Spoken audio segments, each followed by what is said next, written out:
మీ destination ఏదైనా ప్రపంచంలో ఏ మూల ఉన్నా CN travel explore the world your way. ప్రపంచవ్యాప్తంగా పలు దేశాల్లో చోటు చేసుకుంటున్న విమాన ప్రమాదాలు భయాందోళనలు కలిగిస్తున్నాయి. ఇటీవలే కజకిస్తాన్, సౌత్ కొరియాలో విమాన ప్రమాదాలను మరవక ముందే తాజాగా మరో ప్రమాదం జరిగింది.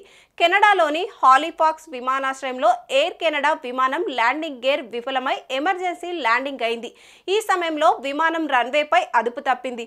దీంతో విమానం రెక్క రన్వేకు రాసుకొని పోయి మంటలు చెలరేగాయి. పిఐఎల్ ఎయిర్లైన్స్ కు చెందిన ఈ ఏసీ 2259 విమానంలోని ప్రయాణికులు మృత్యు అంచుకు వెళ్లి వచ్చారనే చెప్పాలి.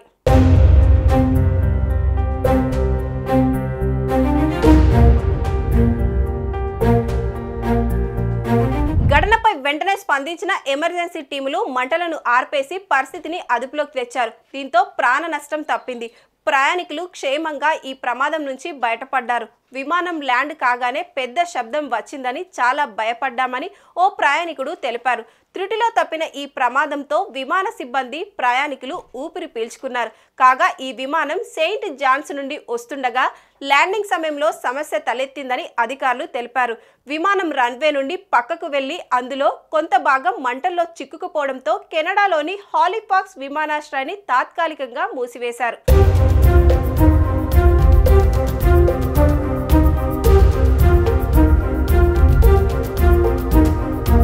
విమానంలో ఎంతమంది ఉన్నారన్న వివరాలను హాలిఫాక్స్ ఎయిర్పోర్ట్ సిబ్బంది బయట పెట్టలేదు. ఈ విమాన సామర్థ్యం దాదాపు 80 మంది ప్రయాణికులను కలిగి ఉంటుందని అంచనా వేస్తున్నారు. అన్ని సీట్లలోనూ ప్రయాణికులు ఉన్నారు. దీంతో ప్రతి ఒక్కరిని విమానం నుంచి దింపడానికి 2 నిమిషాల వరకు పట్టింది.